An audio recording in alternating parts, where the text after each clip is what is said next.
आंवला नवमी की व्रत कथा। एक राजा था, उसका प्रण था कि वह रोज 1.25 मन आंवले का दान करके ही खाना खाता था।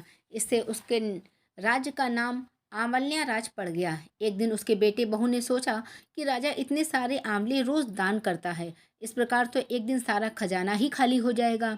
इसलिए बेटे ने राजा से कहा, इस तरह दान करना बंद कर दीजिए। बेटे की बात सुनकर राजा को बहुत दुख हुआ और राजा रानी महल छोड़कर बियाबान जंगल में जाकर बैठ गए। राजा रानी आंवला दान नहीं कर पाए और प्रण के कारण कुछ खाया ही नहीं। जब भूखे प्यासे 7 दिन हो गए, तब भगवान ने सोचा, यदि मैंने इसका प्रण नहीं रखा तो इसका सत नहीं रहेगा, विश्वास चला जाएगा। इसलिए भगवान ने जंगल में ही महल, राज्य और बाग बगीचे बना दिए और ढेरों आंवलों के पेड़ लगा दिए। सुबह राजा रानी उठे तो देखा कि जंगल में उनके राज्य से भी दुगना राज्य बसा है। राजा ने रानी से कहने लगे, रानी देख, सत मत छोड़ो, सूरमा सत छोड़िया पत जाए, सत की छोड़ी लक्ष्मी फिर मिलेगी आए। आओ नहा धोकर आंवले का दान करें और भोजन करें। राजा रानी ने आंवले दान करके खाना खाया, खुशी खुशी जंगल में रहने लगे। उधर आंवला देवता का अपमान करने के कारण, माता पिता से बुरा व्यवहार करने के कारण बहू बेटे के बुरे दिन आ गए।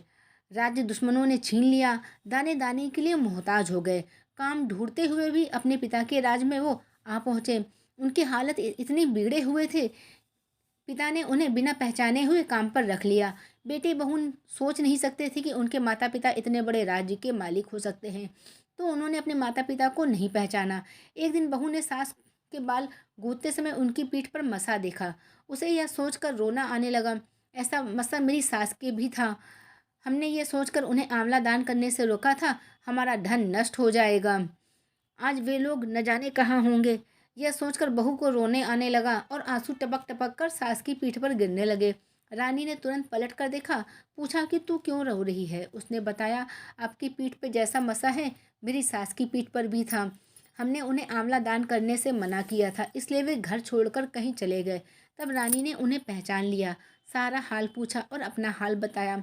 अपने बेटे बहू को समझाया कि दान करने से धन कम नहीं होता बल्कि बढ़ता है। बेटे बहू भी अब सुख से राजा रानी के साथ रहने लगे। हे भगवान, जैसे राजा रानी का सत रखा वैसे ही सबका सत रखना। कहते सुनते सारे परिवार का की सभी मुरादें पूरी करना। जय लक्ष्मी माता।